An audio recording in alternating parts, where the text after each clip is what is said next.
This is Live from My Office, the podcast. Thank you for listening. We are presented by David Hochberg and the fine folks at Team Hochberg. Those refi rates are crazy. Crazy cuckoo. So you're going to want to get a hold of Hochberg and get that done. Good show today. Really good show today. What a good show. Great show today. Coming up, Felicia Middlebrooks from WBBM. She doesn't talk much about herself. We'll make her talk about herself here today and hear about her story. Pretty fascinating. And she and I have been competing against each other, or competed against each other for years, and we'll talk about that as well. And the fact that we've never met. It's crazy. But let's start with a little bit of self-reflection, if you don't mind.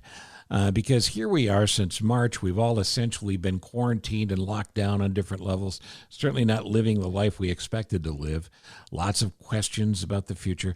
So maybe if we just take a step back and think, what have I learned? What have I learned in 2020?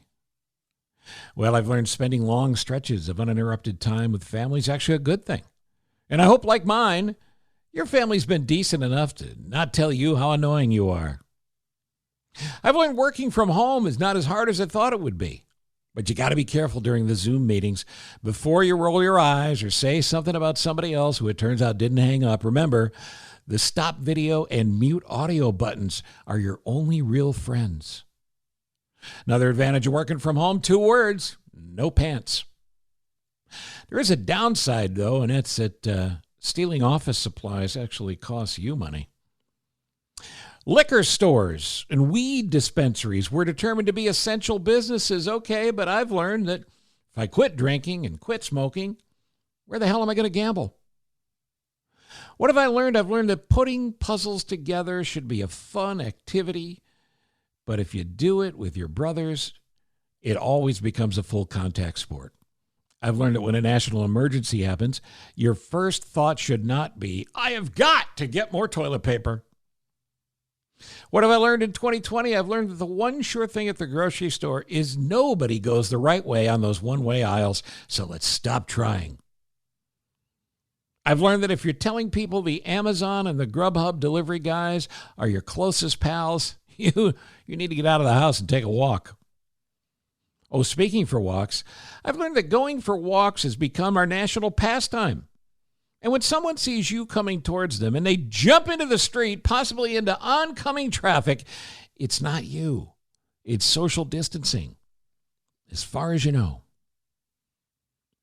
I've learned that while wearing a mask, you can hide that you just burped. Oh, but that burp rebound isn't any fun. You know what else I've learned in 2020? I've learned that if you're watching so much TV, you're starting to see the appealing side of Colt and you just love his mom on 90 Day Fiancé. Shut the TV off. I've learned that the internet has revealed more stupidity in 4 months than in any given time in recorded history, and there's no end in sight. And finally, what have I learned? Well, I've learned that, we were speaking of masks, masks aren't optional. You don't have a right to be a selfish jerk. There's nothing in the Constitution that says anything about your right to not wear a mask. So if you're around other people, until further notice, just do the right thing. Put on a mask. It's not that hard. And we'll actually be over all this sooner. Well, I hope you got a chance to hear Ron Majors the other day on our sort of premiere grand opening episode of Live from My Office, the podcast. Remember, subscribe. You'll never miss an episode. You've probably already done that, but tell your friends, tell your neighbors, tell people you don't even know. Tell people who you see in masks that you can't tell if they're smiling at you when you approach them. Let's get everybody on the Live from My Office bandwagon here, because we're going to bring you interesting guests, funny guests, great guests all the time, with the interviews that, nobody else does quite the way I do them. You got to remember, when I talk to famous people, I really don't have any respect for them. Now, by that, I mean, I don't respect them more than I respect anybody. I treat famous people like regular people, and that's why they like doing the show.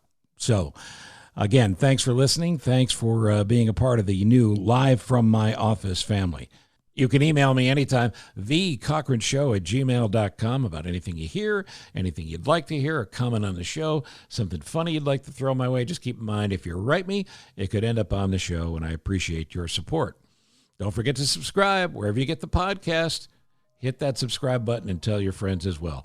We'll take a break. We'll come back, and Felicia Middlebrooks from WBBM will join me next. First big interview for her. I'm looking forward to having you hear her after this on Live from My Office. I'd like to personally thank presenting sponsor of Live from My Office, David Hochberg, and the folks at Team Hochberg, your trusted local lender. Look, he's passionate about helping listeners, and he's done it for years and years and years. And I trust him with my own family. My sister has done 2 refis with David. My daughter is about to do her refi on her first home with David. And also that ne'er-do-well, that drifter from town to town that, John DeCoste from the Steve Cochran Show. He helped John and his family enhance his credit, refinance a previous home, secure the financing on his new home. Point being, if I'm kicking all of the people I care about to David Hochberg, well, then I think you can trust him. You can trust what I'm talking about. I've had great experiences. Is he loud? Of course he's loud, but he's loud because he cares. Here's how you get started. Go to 855-56-DAVID. That's the phone number. Pick up the phone and call him and talk to him. The website is 56david.com. You can refinance to pay off debt that you might have. You can ask about your student loan situation, reverse mortgages to help you or your parents with housing challenges, buying a new home.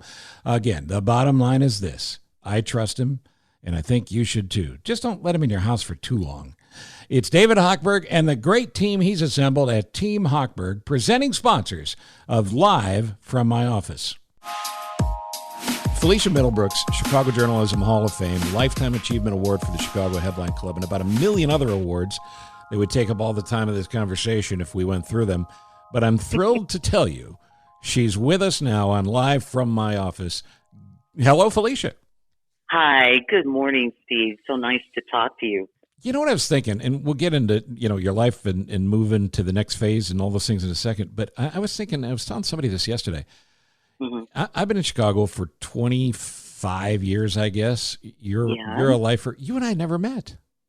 I know. How did that happen? Isn't that bizarre? Well, part of it is because of the hours. Well, that's true. If you just kind of, in morning drive, don't have a life. Amen to that. As it were, Amen to that. But, you do a ton of charity stuff, and so do I. It's just amazing we didn't cross paths. That is amazing. That is amazing. But we're together now. Well said. It's a treat for me, too. All right, before we get on to what you're doing next, the run you've had, or the run you had at BBM, is incredible. I mean, first off, it is. You pounded me into the ground for years, and thank you for that. But why now? I guess that's the main question. Why step aside now to do the next thing? Well, why not? I wanted to do it while I was still young enough to not be easily dismissed. Sure. Because ageism is real. Well, that's very true. While I'm still vibrant and while I still have a lot of wonderful things I want to do, people who know me will tell you I'm not a sit-down kind of person. Even as an anchor, I never wanted to be behind the anchor desk, and that's all I did. You know what? I'm a person that's I'm easily bored. Yeah, I love learning. I'm a lifelong student. Well, but here's the thing. You were talking about you were talking about your dad, and we talked about your dad off the air and your parents. Yeah. But very forward-thinking people. So you're a girl in an era where girls were not encouraged to be all they can be. So that's true. So, and thank God that's changed to a great degree. We're not perfect yet, but we're sure a lot better than we used to be. Yeah. Long way to go, though. But your dad, to have you and your 3 sisters and to push you to do whatever you wanted in life, that's a pretty remarkable thing. Yeah, he was a progressive thinker, and he wanted us, he said to us, I want you to know how to be independent and take care of yourselves in case you never get married. And if you do, then that's a plus for your husband because you'll know how to. We have a joke among my sisters where we say we could all build a house. And do those kinds of things because of our background. Yeah, sure, because you were expected to do everything a boy could do. Now, Gary, Indiana, the steel mills, that was life for most folks. Common. But Right. there's a huge leap from that to WBBM. You mentioned some of the stations you worked at, and you've got this phenomenal voice that everybody knows you for. But I thank God for that. That's a gift. But when you and I were growing up in the 70s, radio was a huge deal, and especially a huge deal in Chicago. So what gave you the confidence to believe that you were good enough to be on the air? Well, I didn't. I was afraid. I mean, and people close to me will tell you that everything I've ever done in my life, I've been scared out of my mind, but it's a motivator, right? Yeah. Well, I believe that everything you want is on the other side of fear. So I trust God. I agree. And I believe that was my path. So I did an internship. Purdue had to select students that they thought were eligible for that. And then once I was declared eligible, I went to compete with other kids, from DePaul, Northwestern, Loyola for those internships. And the day that I went, it was a February snowstorm back in 1900. Right. And when I got there, I remember Sally Cusick, who was in charge of the newsroom operations, and she said, well, there's nobody here.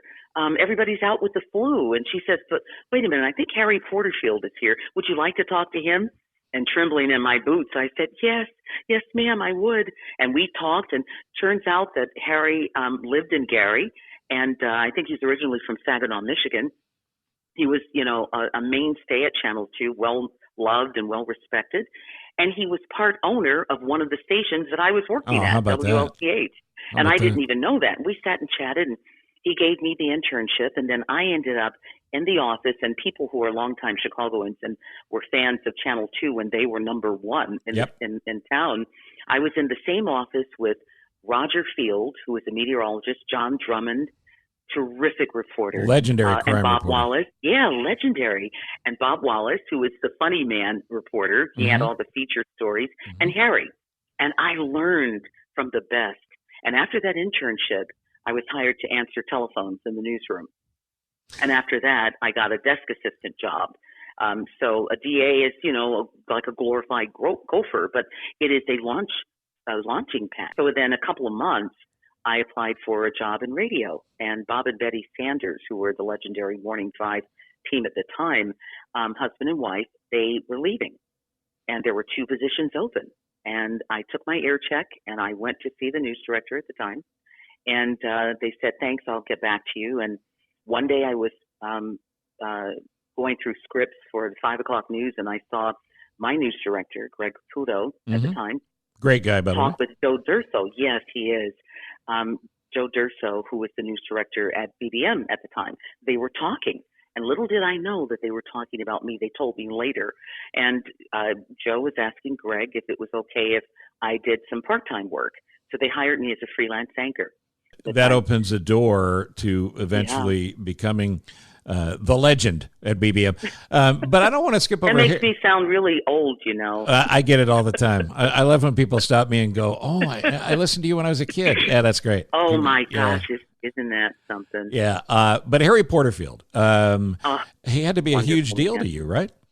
He was a huge deal. I idolized him. His work was superb.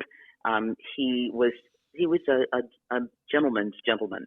He was very encouraging. I went out with him on all his stories, and he allowed me to produce his Someone You Should Know, that feature that he was so well known for. But there were so many people like Harry who had my back, who supported me, who lifted up my bowed down head on days when I was so discouraged, thinking I would never make it. And I believe that when you have a dream, first of all, I believe that God creates all of us with a purpose. There's something that you're called to do that no one else can do. And even your wildest dreams, he can top that. And so I never imagined myself in Morning Drive at WBBM. Never. I would have been just happy just to be a street reporter. And I was happy as a clam. And then the head of CBS Radio at that time, Robert Hosking, wanted to make some dramatic changes. He wanted a woman to co-anchor Morning Drive, and I was the test case. Well, and here's the thing, the pressure, the pressure of being not just the first woman to do that for CBS, the preeminent news organization in America, but Right. not just the first woman, but the first African American Exactly. woman as well. And I was young. I was 27, Right. so I had, so I faced sexism, racism, and ageism. And when it happened, I don't think I understood the gravity. Which is probably a good kind thing. of promotion. Yeah, it was, but it was very hurtful too, because there were a lot of people who didn't want me there. Well, let's talk about that for a second, me. because Barbara Walters went through this horrific thing with Harry Reasoner in the 70s. Yes. You're a pioneer of a different ilk in 1984. Right. It sounds like you had a pretty good group around you at Channel 2, but people don't understand what women have to deal with in this business, with comments about your hair and what you're wearing and various things. But then there's the regular old sexism and obviously the racism. Was it viewers/listeners that were the problem at that point, or you just didn't know where it was coming from? No. A lot of it was internal with men who had been veterans, who did not want a woman in that position. Yep. I was told I was too young.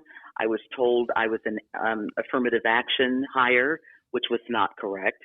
I look at radio news in particular like an essay test. You can't fake your way through. No. You either have it or you don't. And I learned, and fortunately for me, I had an amazing partner, John Holtman, and I had an amazing management team behind me who were rooting for me all the way. Greg Peterson was the general manager at the time. He was rooting for me, and he was very hard on me at the same time. I would get called in, you didn't do this right, you didn't do that right, try this next time, do this better. And so I was a nervous wreck the whole time because so much was weighing on my success. Right, because if you fail in that position, it could send women. They would have said all women can't handle it, right? Or there you go. African Americans can't handle it. There was too much riding on this position, and I had to be successful. When did you know you were secure? Because the show business doesn't make you secure. No, so when did you feel like I'm okay? Well, it took about 10 years before I felt comfortable doing the job. But in general, people were very kind to me. But you're going to have your naysayers. I mean, for me, that's confirmation that you're doing something good. Well, and the other thing is when people in this business, whether it's radio or television or film or the internet, whatever, when people come up with you with jealousy, and I hope anybody that's younger is listening with this, when people come up with you with jealousy or bitterness, the simple answer is, look, if you want this job, be better than me. I didn't hire me. They hired me. Exactly. Right. Exactly. Right. And, I think the best thing you can do is to be outstanding. And I think if I had not been raised, if I had been, a cream puff, I would have wilted away in the first week or so. Good question. But as I said, I believe in God, and I trust God, and I believed that I was there for a purpose. And the best that I could do is on those days where things got really heavy, I would just pray about it. And I remember I was very driven, maybe too much. Looking back on things, I remember older people at CBS would pull me aside, and African American reporters, and I had white reporters too. They held me up, and encouraged me and said, "Look, you're doing a great job." People ask me this all the time. Who are some of your favorite interviews? Give me two or three that stand out of people that you got a chance to talk to. Jimmy Carter. 100%. One of my favorites. He's top 3 easily. He's such a nice man. Isn't he? Yes, he's a nice man. He's everything you've heard about him. He's very gentle. And I remember when the Secret Service came to, go through the building and do their security check and all of that.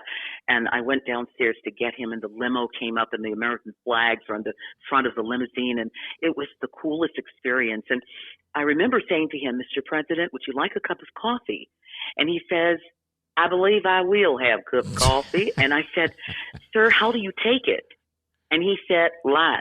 And I didn't know what he meant. And I walked away. I was too embarrassed to say, "Pardon me, I didn't understand." And as I walked away, I thought, "Oh, he's Southern." He said light, which means cream. Okay, well, you're better than I am. I wouldn't even have known light means cream. Yeah. See, and my parents are both from Birmingham, Okay, Alabama. I got it. I've known the South, so it just had to translation because he said lat, and I thought, okay, he meant cream, and it was a wonderful interview. He's an Tony amazing Bennett guy. He's an is amazing another guy. one. Before you get on to Tony Bennett, I'll tell you a quick Jimmy Carter story. Jimmy Carter's Okay. on the show with me, and he had several books in the early 2000s to mid 2000s. Every time he was in town, he was nice enough to come in, and I wanted my kids who were in high school and middle school to meet him. So they both came in at different times. Well, my daughter's Amy, his daughter's Amy, and Wow. we were up against the news at the end of the show. And you know how that is. I'm watching the clock while Yes, I'm I listening do. to him, and you're going, okay, Yeah. he doesn't know he's got to get out of this. So there's all of that. So we take our last break, and we come back, and we're really short on time. And he said, Steve, before we go, I just want to say something. I have a daughter named Amy. I've loved the opportunity in the last hour to meet your daughter, Amy, and I love her too. Oh. And you know what? At that sounds point, so like him. and at that point, I would have said, Mr. Carter, stay here all night. You can talk as long as you Exactly. want. I'll run out and get you dinner, whatever you need. He's wonderful. He really is. The best interviews are ones that you're not looking at the questions. Yeah, what do I 100%. ask them next? It was a simple conversation, and it went on, and I enjoyed every minute of it. Now, you mentioned Tony Bennett, and who else? Tony Bennett, Patti LaBelle. Oh, cool. Oh gosh, there's so many, but those come to mind because of their warmth. I'm sure you found the same thing I've found through the years, and that is the biggest stars are exactly who you hope they would be, almost without exception.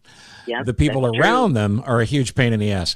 But the people... Sometimes that's the case. Yeah, I mean, guys like Tom Hanks, I can tell you, Tom Hanks is Tom Hanks. It's the same guy. Wow, really? So that's Never kind had of the pleasure. That's kind of a cool thing. So you had an opportunity to talk Yeah. to some amazing people through the years, Mhm, and you had an opportunity to meet, to work with three pretty terrific guys. Ken Herrera wasn't around as long as Pat Cassidy or John Holtman, No. but John Yes. Holtman, this guy, Phenomenal guy. this guy is a Chicago statue. Yes, he is. He's a monument. What made him good to work with, easy to work with? What was special about him? We had so much in common that we didn't know we had in common. John and I are both left-handed. We're exactly 20 years apart, and people, are just amazed. I'm amazed. He sounds as young as he did when I first started working with him, and I he's agree with that. 83. Yep. 83 years old. No Yep. one would believe that. Yep. And we both are Purdue is our alma mater, so we had a lot in common. And I learned a lot from him, and I think he learned some things from me too. He told me I kept him young, and he always said, "So, okay, now listen to your other dad." And he gave me some great advice, along the way. And he was so simpatico with my father. In fact, they ended up being very good friends. Well, and you think about that. How great is it to have a dad at work, right? You got your Yeah. regular dad and you got your dad at He work. looked out for me. He did. So He you did. were And really phenomenally blessed in respect that you had these very important men in powerful positions Yes. who came along in your life at the right time to help you be everything you could be. And you know what I love about Pat Cassidy is his energy, and he can tell you in the morning, it's difficult. You may come to work and you may not feel so good, or you've got a problem that you're thinking about. And he and I would always say, if you've got something that's taking your focus, then you run the board that day. Because Right. a lot of people think we're just sitting behind the desk and we're news readers, which we all hate that term Sure. because we're not. We're so much more than No, that. there's a And if million people things could going on actually- in the room. Oh my gosh, it's like you're juggling 5 plates, blowing fire and, and doing all kinds of stuff. You've got 5 screens in front of you. You have to have a clock in your head. You're back timing to make sure that you hit all of your posts. Sure. And it's wonderful and a blessing to have worked with 3 guys who love the business as much as I did, who were dedicated to our listeners. And, I always try to come to work with a servant's heart. No matter how I was feeling, I had a job to do and an Right. obligation. Right. And so all the guys that I worked with had that same mindset. They were totally professional, and we made it fun. Pat's energy was amazing. And we fed off of each other's energy. Yeah, I love Pat, and of course he's still at it, and Holtman, the legend. As I didn't know Ken, but as I said, you're lucky to have those guys. Now, through the years, from 1984 to this spring, you've been around for all the amazing stories. I remember vividly driving to work on 9/11. I was doing the afternoon show, and you clear that little hill on the Stevenson on 55 heading into the city, and you get that sweep of the skyline for the first time. And I know what you're talking about. Yeah, you've watched this. You've watched what happened in the morning. You don't know what's going to go on in the world next. And all you can see is the Sears Tower at that point and the Hancock framing the city. And you just think, it's hard not to imagine a plane in the sky and what horrible thing could happen next. But the amazing thing was, you the next morning, and probably that day as well, and I had an opportunity to try to calm people. When you talk about leaving your life behind, you don't know what's going on in the world, but you get on the air. It's a great responsibility, but it's a great honor to be able to go on a station like BBM or GN back in the day, and to be able to tell people what's happening and hopefully make them feel better. And have them trust you. Yep. And, we have a thing in news radio. If you're not calm, you're not going to come across calm, and then you rattle your listeners, and we can't do that. True. Pat and I watched those Twin Towers crumble to the ground. We watched that plane, the first plane and then the second plane, and we were absolutely horrified.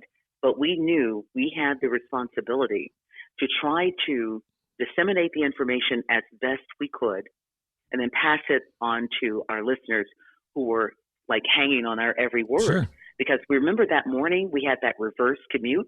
Yep. Which was the weirdest thing I've ever seen. Yep. Where people stopped coming into the city, they heard the news, and boom, Metro went the other way. South Shore went the other way. All the expressways were in reverse. And then it looked like a ghost town the rest of the day. On a beautiful, sunny day. Beautiful September day. Yeah. In Chicago, the streets would have been packed and no one was there. Exactly. Because you know what? When we first got the first, I think it came out of AP, when they first reported that there was this plane around the Twin Towers and the towers in New York. Yeah. And we figured maybe it's just some kukla, some guy. Right. The first one was a private plane, or it's a singular nut. So we thought, right? Right. Yeah. And then we were able to confirm. And the first thing we did is check the forecast. What's the weather like in New York today? Crisp, clear, sunny. Now we got a problem. And the story just, devolved from there. And then the next few days, I guess I'm one of those people that I don't respond until after the tragedy. But I remember over the next couple of days, one morning, I couldn't get up. I just sat on the side of the bed and I just sat there and I could not move. And I called my editor and I said, Jim, I don't know what to do. I can't move. And he used to call me Boopka, which was his pet name for me. He said, Boopka, you got to get up. You got it. We need you here. Come on, pull yourself together. And, I remember people from all departments at News Radio. We had this big observation window, as you probably did at GN. Yep. And everybody from every department was in that window listening to this tragedy unfold. Absolutely. And I hope to God I never, ever have to experience anything like that again. Well, because, the thing is, through the years, all of these other major stories, with a few exceptions, but they're slower developing, or maybe they're longer lasting. That day was such a gut punch. And, by the way, it reminds me of something else. I think it was 2011 now. But when those children were shot in Connecticut at school. Oh gosh, little kids. We were in the midst of. I think Pat. He was doing the marathon, not the marathon. The fundraiser that we do every year. Oh yeah. For Salvation Army and the Radiothon. I'm sorry, it slipped my mind. The Radiothon, and he was at Navy Pier because I had just left, and it broke, and it was unbelievable. That to me felt as bad. Sandy Hook, right. Yeah, that to me felt as bad as 9/11. Yeah, and here's the difference. I've always had the ability afterwards to go on the air and rant and really, and let them have it. And Yeah. What well, do you say? listen, I believe in the Second Amendment, but I don't believe in any of the nonsense that it's been stretched out to Yeah, fit agendas and things. I agree. And I agree. I thought, didn't you think that was going to be the turning point? 100%. And I the thought fact that it didn't is just so exactly. depressing. It is. It is. And then the other shooting that really tore my heart apart was the Dylan Roof killing Yep. of those 9 innocent people In having church. Bible study. I thought, okay, now things are going to change for sure, and they didn't. So after Sandy Hook and the Dylan Roof debacle, I don't know. Well, but the thing is, you've had to Kind of take. lost hope. I assume you turn the mic off and then you start cursing, or then you start throwing things You know around what? the room. You have to, between commercials, we're human too. Then you vent and you cry if you must, but you have to hold it together. And, in news radio, which is very regimented, and it's been such an honor to have been a part of the news radio existence in Chicago. And I pray that they continue to do well. Our industry is under attack, radio, TV, and print. Local news is under attack. I just hope that they survive, and I believe they will, because what they offer is something invaluable. Well, it's the grave danger of a guy like Donald Trump and this fake news nonsense. And frankly, all of us in the media business have done a pretty poor job of defending what we do on a daily basis. And then the lines have been blurred. We have 24-hour news channels that clearly have opinion shows, and they ought to be labeled as such. But journalists are journalists. And yes, they are. And are absolutely vital. The founding fathers knew that. And that's why it's in the Constitution. And that's what makes Trump's fake news nonsense so dangerous. It's specifically to protect him, and it is so harming to the rest of the country. Yes, it is. And I wish we would get a clue. I hate that fake news thing. I mean, we went to school to be trained to speak truth to power. And without journalists, democracy just loses its foundation. Well, and you think about it too, right? Because important. If you went on the air and made something up, there are tons of lawyers that are there to protect CBS and now protect Entercom. You can't do it.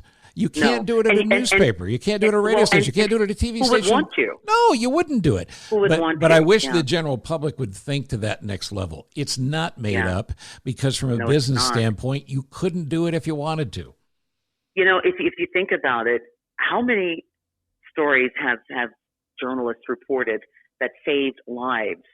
Of course. You're more informed. And how do people, if you take away journalism, and let's speak to local news in particular, there have been studies done that show that when you hurt local news, or in our country, I think in the last 10 or 15 years or so, we've lost like 2,100 local newspapers. That's awful. Yeah. That's a travesty. Yeah. People without that information, they're less likely to vote, and they certainly can't vote intelligently without that information. Government officials are less likely to operate in integrity. We have to be there. We are a part of democracy. We're the fifth estate, and that's why this podcast universe that you and I are now living in is a really important piece. But there's a whole other discussion you and I ought to have at some point about that. And if you're nice enough to come back, we'll do that. I will do that. I would love to. You have a unique perspective on something that I can't speak to, but that's race relations in Chicago, because you've covered it forever. And as an African-American woman, you've experienced racism. Here we are in 2020. I know. And astounding. And it seems like, I don't want to say what it's not. Look, it's not 1964 in Birmingham or Selma, but the fact is, in 2020, we should be so beyond this. What's your take on race relations in Chicago in general and in America? Well, I will tell you this. America has to have the conversation around race. We generally, the general public, needs to do a lot of re-education. There are people who would rather turn a blind eye to the reality that African Americans face every day, and the knowledge that this country was founded on slavery. That is why we're so prosperous today. Just do your homework. Mm-hmm.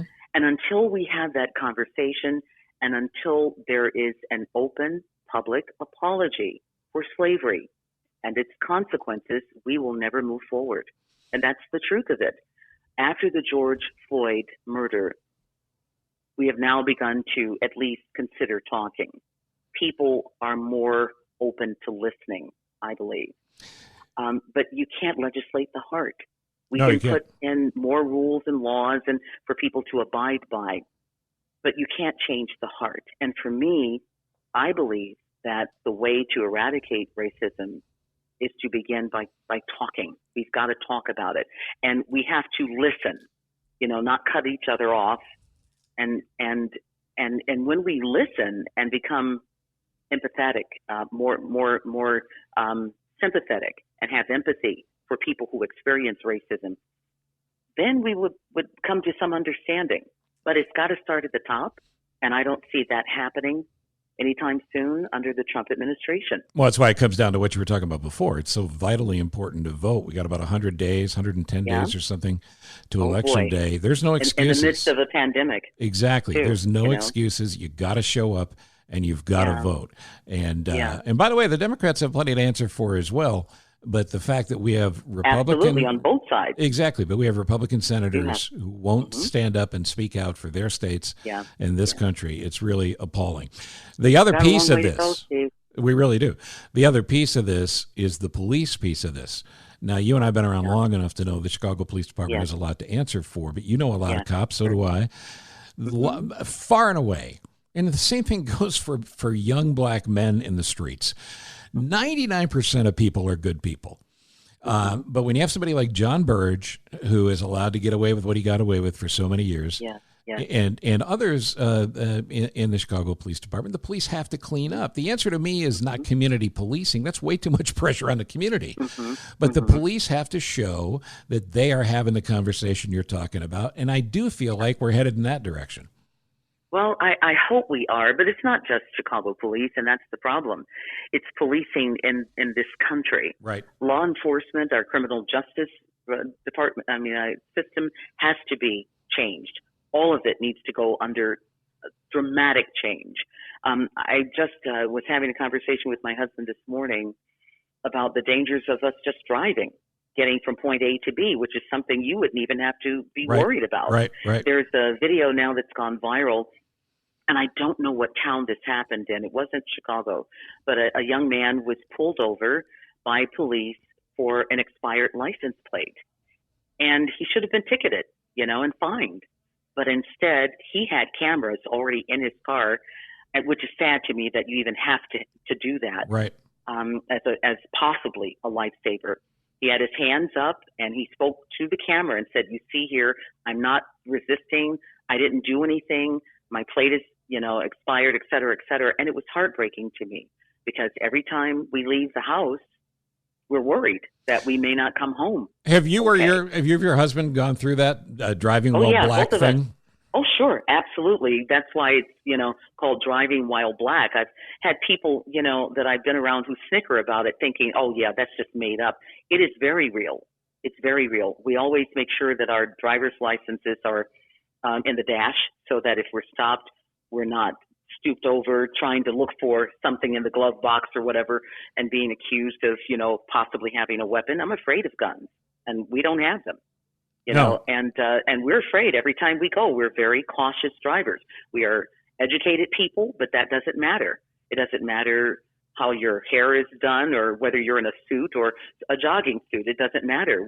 Our skin has been weaponized, and that's what people come for, and that's unfortunate. It's outrageous and it's ridiculous and it's 2020 and in every chance everybody has to tamp this down. You're at a barbecue in the summer or whatever.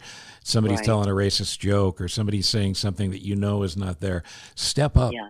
Step up. Yeah. Take every opportunity you have and just talk it out. Right. Yeah, exactly. That's where you start. And I will tell you that I'm sorry are two of the most powerful words in the English language. Yep.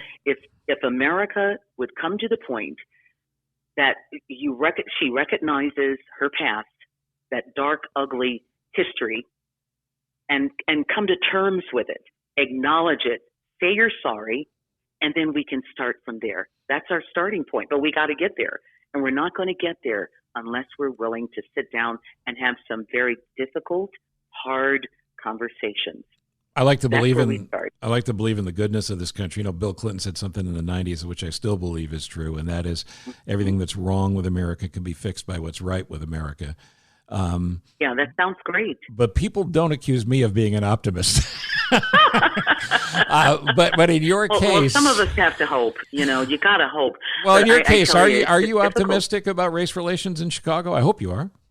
Well, when you keep saying Chicago because that is our That's point our of beat. reference. I'm concerned about race relations nationally. I have some degree of hope. I will say that. But my hopes are dashed every time another story comes up, Right. especially with the advent of video, you know, that is giving evidence to everybody of what these incidents are. They're not stopping. I thought after George Floyd that we wouldn't see any more of this, and we're still seeing it. So that speaks to an ongoing problem that needs to be addressed.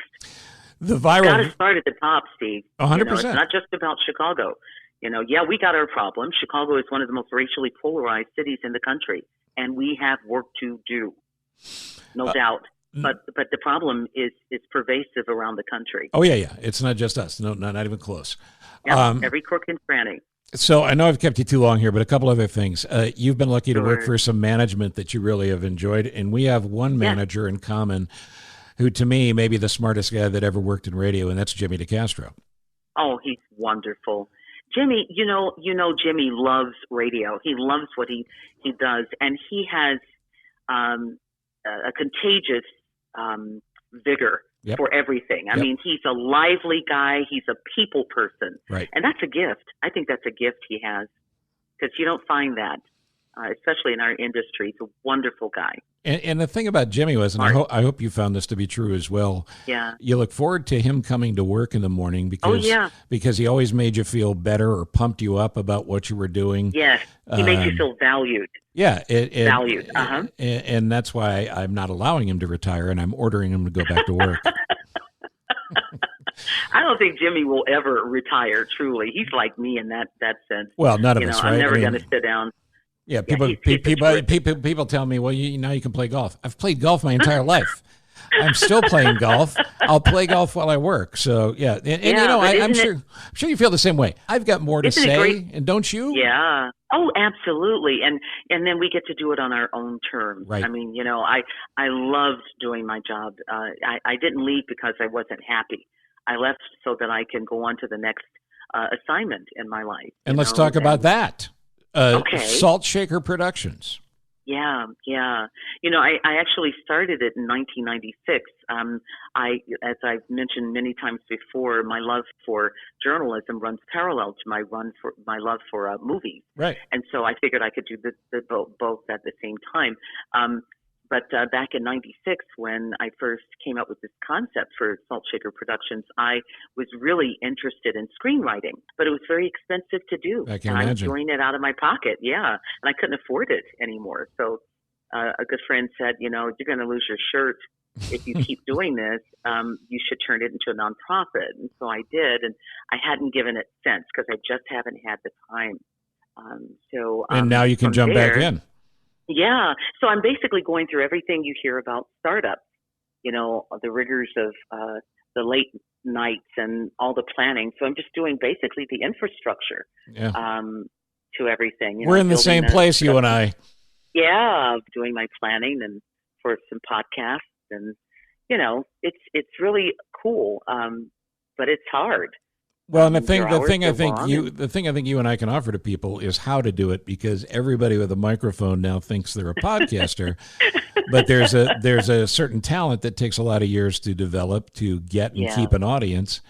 And there's a lot of people who have really worthy things to say. So my hope is, and that sounds like you're on the same track, is to open up this opportunity to others who I respect and like, and teach them how to do a radio show, because that's what a podcast is.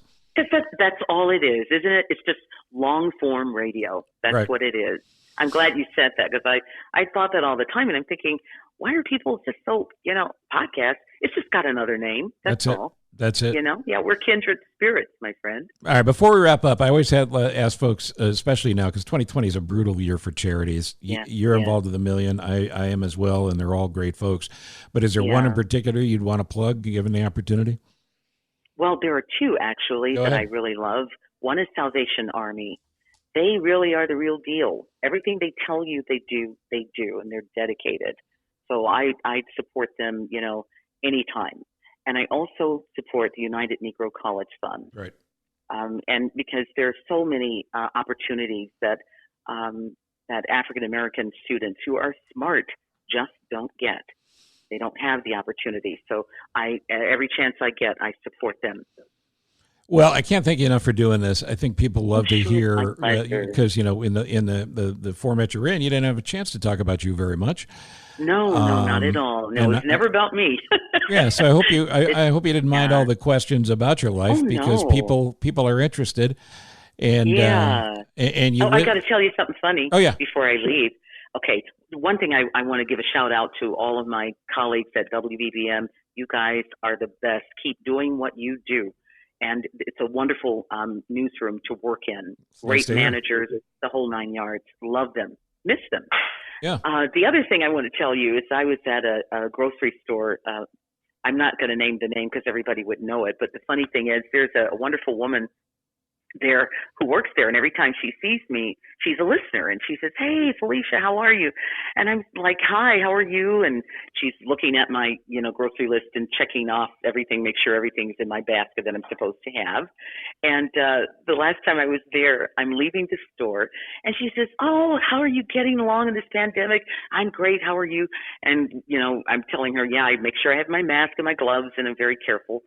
And we're talking, and she says, "You know, I want one of my friends to meet you. Hey, Jim, come on over here. I want you to meet Felicia Middlebrooks. She's on WGN." And I listen to her every morning. I cracked up and I said, "First, no, I've never worked at GN. And did you know I was retired?" "You retired? When did that happen?" Almost 2 months ago. That's fantastic. That's fantastic. So see, I worked at WGN with you. I don't know when. Yeah, and one of us got thrown out. I hope you'll come back and do this again. I will. Just say the word and I'm here. It's Felicia Middlebrooks. Truth matters and always will, I think, is one of your mantras, and I couldn't agree more. Mm-hmm. We're both asking you to vote. Make sure you're registered. Couldn't be easier in Illinois. And to do that, and please go out and vote. And you'll let us know whenever the next promotable product is out there, because I want to plug it for you. Oh, thank you. You're very kind. Felicia Middlebrooks, WBBM's loss is your gain because she's off on her own new thing now, and we'll talk about it here on Live from My Office. Live from My Office would not be possible without the help of great partners like Team Hochberg, and specifically David Hochberg. I've known David for a long time. Some people think that I may have bailed him out of prison at some point. No, that wasn't me. But David Hochberg's had a very interesting career as well. He's done a lot of different things, been successful at all of them, but I think this is the niche, because for many, many years now, he's been helping listeners get the most out of their homes, whether it's a financing of a new home, a refi, helping out with something like a reverse mortgage. Look, he knows the money stuff that you and I and most people glaze over about. Now, how do I know that? Well, because I use David Hochberg. I've used him before. I'd use him again. He helped me with a refi of a home equity loan. In addition to that, he's working with my daughter on a refi of her first home. And my sister's used him twice. Good enough for my family, you bet. And my friends, too, like John DeCoste. And by the way, a million other people who worked with me at WGN. Just about everybody there at one point or another consulted David Hochberg for help in regards to maximizing the value of their home and maximizing their money, because he knows this stuff. And don't lose sight of the fact that your credit could be enhanced by one of the Hochberg team members. He's got a guy who is so good, he can take you from the front of the limo to the back of the limo in short order, with some tricks and tips that are perfectly legal that you would never know about and I would never know about. But again, this individual is part of Team Hochberg. It's David Hochberg, Team Hochberg, making the most of your money, making you feel better, and taking some of that pressure off, you know, the weight of it when you think, Look at this monthly payment, especially now in COVID year. So take advantage of David Hochberg. Make sure you pick up the phone. Go to Team Hochberg's website. That's 56david.com. Or you can call him up, 855-56-DAVID. David Hochberg, 855-56-DAVID or 56david.com. With each episode of Live from My Office, I want to take one of the charities I've worked with for years, or one that I think you ought to know about in general, and do some highlighting of what they can do and do for the public all the time. And my hopes is that you will then get involved. Man, 2020 has been a crusher for charitable causes. Even the biggest and the strongest have taken a huge hit. And this may not be the time for you to have money that you can give, even to the greatest of organizations, but maybe your time, your volunteer time, your help with a fundraiser. All of those things are possible. And one of these places that I love that I want you to know more about is Gilda's Club Chicago. Gilda's Club was started by the great Gilda Radner, and she lived by a motto: no one should have to face cancer alone. She had a great team, and her legacy, which she wanted to leave behind, and she has, is Gilda's Club Chicago and Gilda's Clubs around the country. And what they do is they have programs that are essential complements to medical care: healthy lifestyle workshops, educational lectures, social opportunities, support groups, peer groups, people who are walking the walk you're on or have done so and know how it feels. 150 virtual programs every month going on right now, and none of it costs you a dime. Like, there's nobody amongst us who hasn't been touched by cancer. A lot of people have had the misconception that Gilda's Club only deals with breast cancer, but that's not true. Anybody touched by any form of cancer can get help from Gilda's Club. And by the way, if you love somebody who's not ready to take that step to talk about it with other people, but you're really struggling as a support person for them, they'll help you as well. And they deal greatly with kids that can't understand what mom or dad might be going through. It's really an amazing organization. Now, Gilda's Club is not supported by people with endless amounts of money who never forget Gilda Radner and just can't wait to help. Look, there's a lot of that. There's a lot of really successful folks in business and of celebrity who do write a check, but it's not enough. Not this year. Gilda's Club Chicago is a 501c3 funded through donations of people like you and me, foundations as well. And again, free to anyone impacted by cancer because of everyone's generosity. But man, they've never needed it more than they need it right now. Here's an important note. With social events canceled, Gilda's Club Chicago needs the support of all of us more than ever.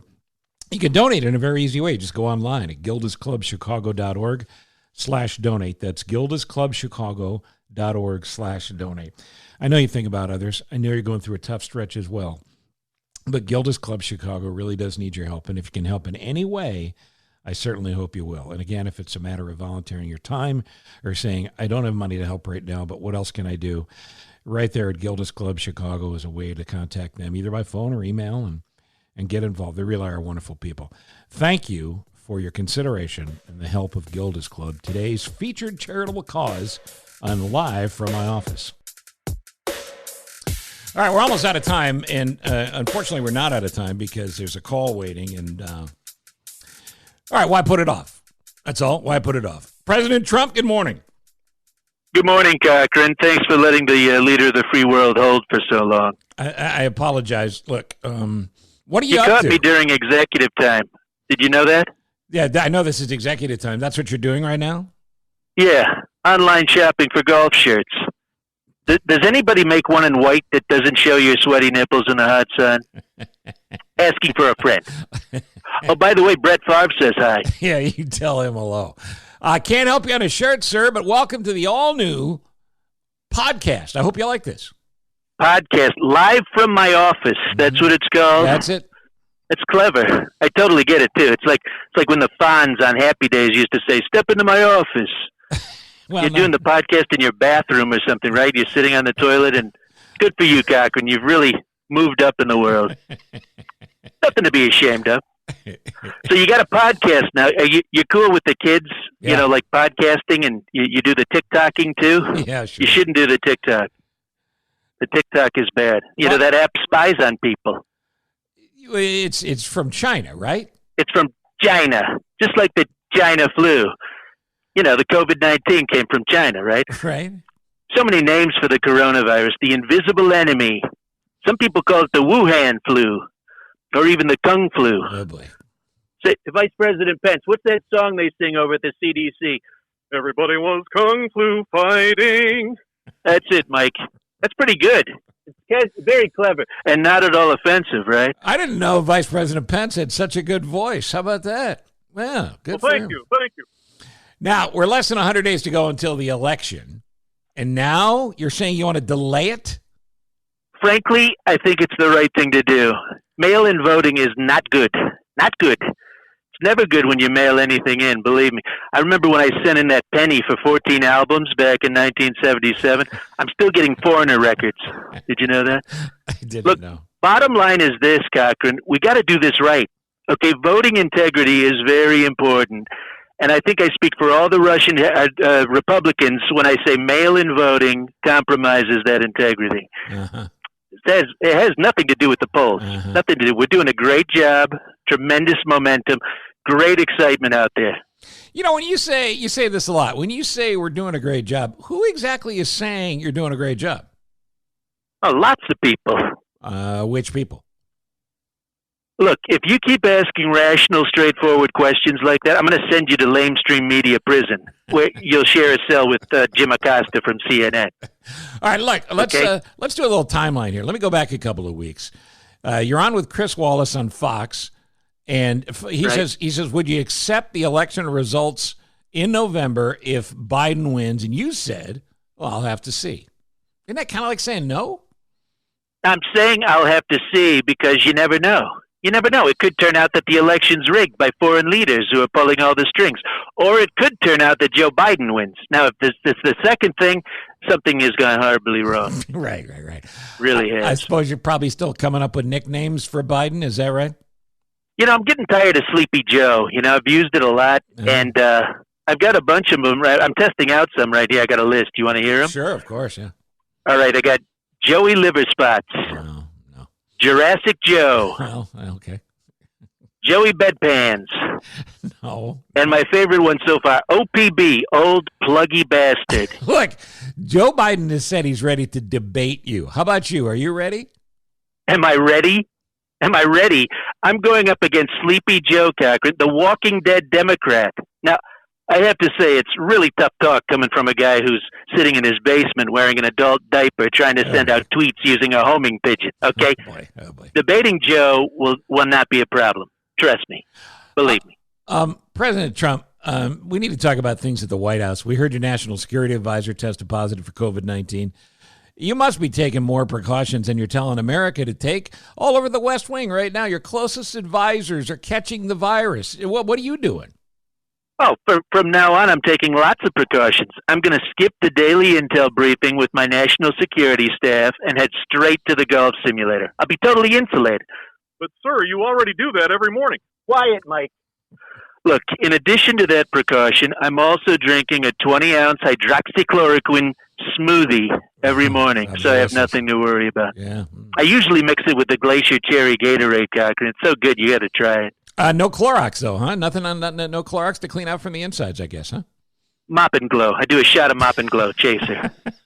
Mr. President, your son, Don Jr., suspended from Twitter after he tweeted a video of those doctors saying you don't need to wear a mask to prevent the spread of COVID-19. What do you have to say about that? That was a total shame what they did to Donnie. I think that's the first time he's been penalized. Can I say that on a podcast? Penalized? Yes, you can. Yes. Penalized. It's a fun word. Yeah. So many words I got. Can I swear, too, on this podcast? Yeah, swear it up. Look, so what if Don Jr. tweeted it? I mean, who cares? It's a tremendous video, lots of good information, especially from that Dr. Stella. Have you seen her?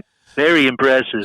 Dr. Stella Emanuel has claimed, amongst other things, that we get DNA from aliens and we use it somehow in virus fighting. And she's also claimed that female gynecological problems are caused by people having sex in their dreams with demons and witches. That's the person you're backing?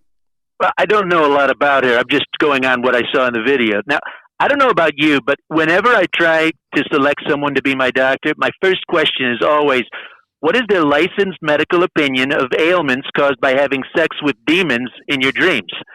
And then my second question is, are they in my network? Everyone asks that. Come on. Yeah, the second question makes sense. Look, we need to move on here quickly because we are going to run out of time, thank God.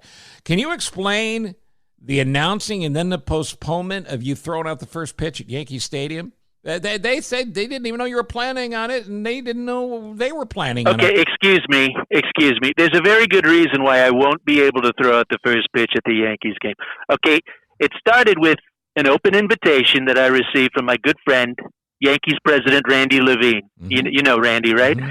Now, if you Google him, you can see by his pictures that aside from wearing a Harpo Marx wig, he does have a bit of a drinking problem. He probably just blacked out and forgot to tell the rest of the team I was coming in August. Now I'm not, okay? And it isn't because I can't throw a pitch, all right? I'm definitely better than Dr. Fauci. Did you see him last week? Yeah. I mean, that pitch was so far outside, he almost threw it to the first baseman. Sad. Did you hear the big joke about the first pitch? Somebody said, Dr. Fauci, the reason he threw the pitch so far outside is he doesn't want anybody to catch anything. That's pretty funny. Isn't that great? Yeah, it's pretty funny. All right, You're good. You should do stand-up comedy, Cochran. Yeah, sure.